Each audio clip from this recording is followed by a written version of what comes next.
Matt Cardle has landed a part in the Strictly Ballroom show in London's West End.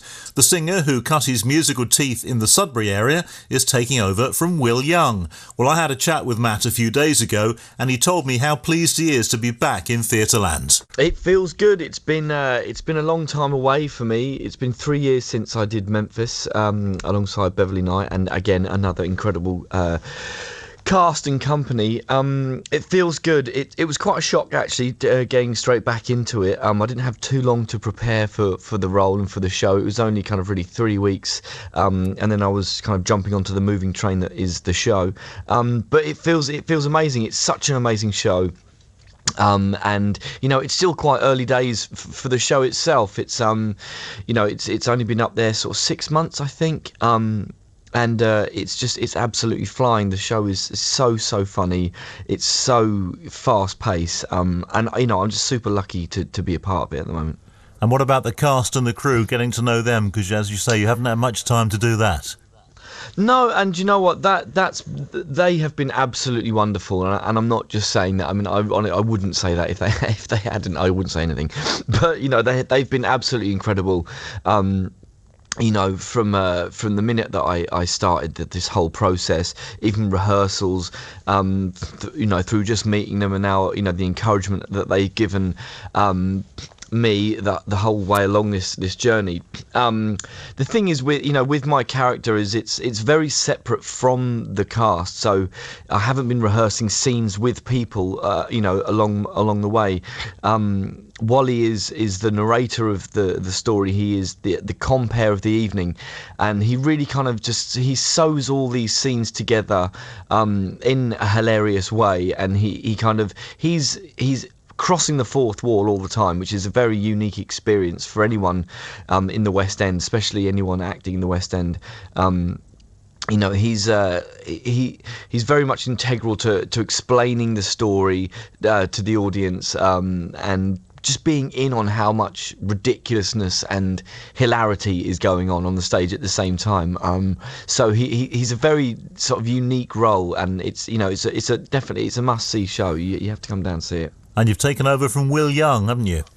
I have. I've been a huge fan of Will for a long time, as many people have.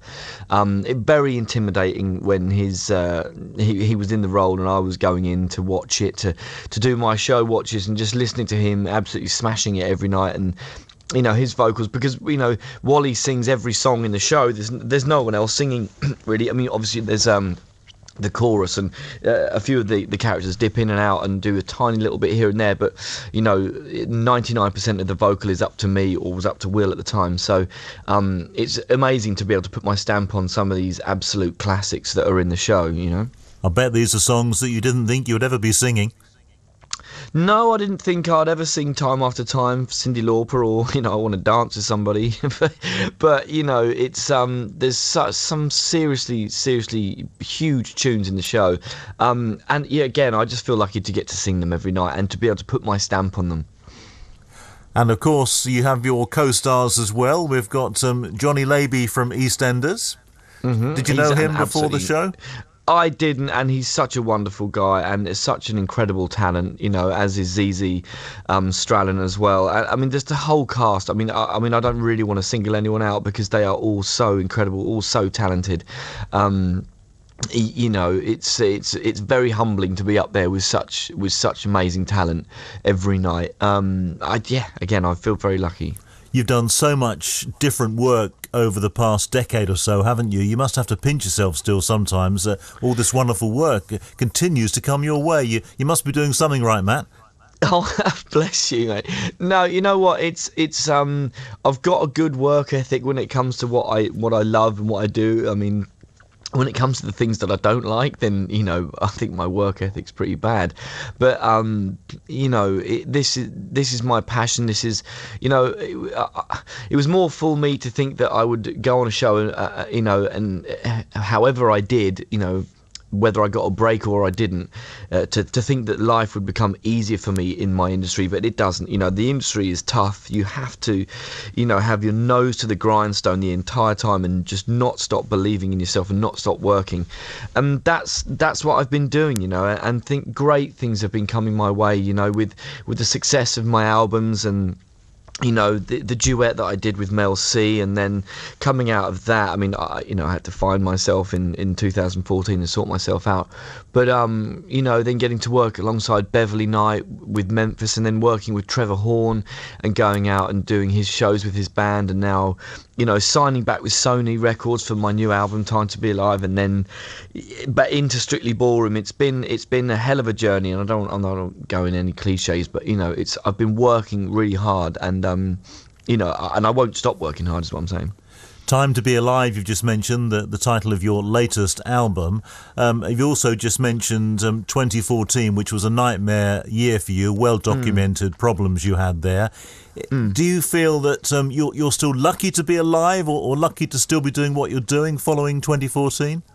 Yeah, I do. It's I found myself in a very dangerous, almost deadly situation, you know, a few times, and it was a real eye opener. It was one of those real grounding moments that for me to you know, pull myself out of the hole that I'd found myself in through life. If I'm honest with you, I'm not going to point my finger at any one specific part of my process that led me down that path. There was various things going on, but, you know, I caught myself just, you know, right at the, you know, at a critical point, really. And, you know, I have been open about it, but I think people should be open about, you know, struggles, because it's, you know, there is this tendency to pretend that everything's fine and we're all just brave soldiers and we're all just cracking on. 99% of people aren't fine. 99% of people have mental health issues. You know, the world is a big scary place and it freaks people out on a daily basis, you know, and I think the more people are open and honest about how they feel, the more we'll help each other through it, you know.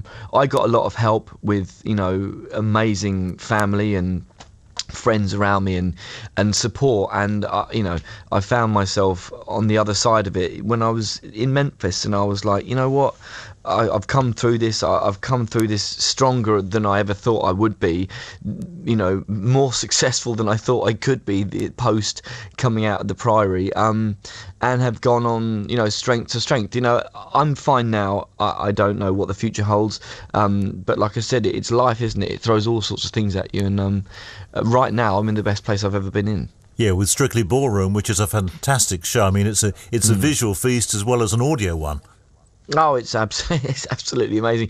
And again, because my character, I'm kind of curating this whole thing, and you know, I'm moving the scenes around, and I'm kind of pushing characters to and fro and kind of hurrying up the story at times. So I get to sit and watch what's going on, and it is just so, I mean, and I'm allowed to laugh because I essentially once I've you know, changed the scene, if it will, then I'm allowed to sit and enjoy it because it's my show, and you know, it's my house, the Piccadilly Theatre, and you guys have come to see what I'm putting on for you, so I'm allowed to enjoy it, and I do every night, and I'm belly laughing every night. It's just such a funny show. How long will you be in the run for then, Matt? It's running till the end of October at the moment, so get tickets while they're still here. And then we will be working towards a new single with the new album, a video for that, and just looking forward to tour next year, I think. Well, let's play a song from your latest album, Time to Be Alive. I know you're very proud of this, aren't you? And a song called Hallelujah. And when I saw the track listing, I thought, surely he hasn't done the Leonard Cohen song, but this is a completely different song, isn't it? It really is. You know, it's a love song. But it's a love song I wrote about, you know, finding a substance that made me feel okay at the time, which actually, you know, ultimately led me into the dark place that I went to. But it's, you know, it can be interpreted any which way you like, but it's a love song for me. You've come out the other side. That's the important thing. Yeah. Matt, great talking to you. Thank you for being with us once again on BBC Radio Suffolk. Thank you so much.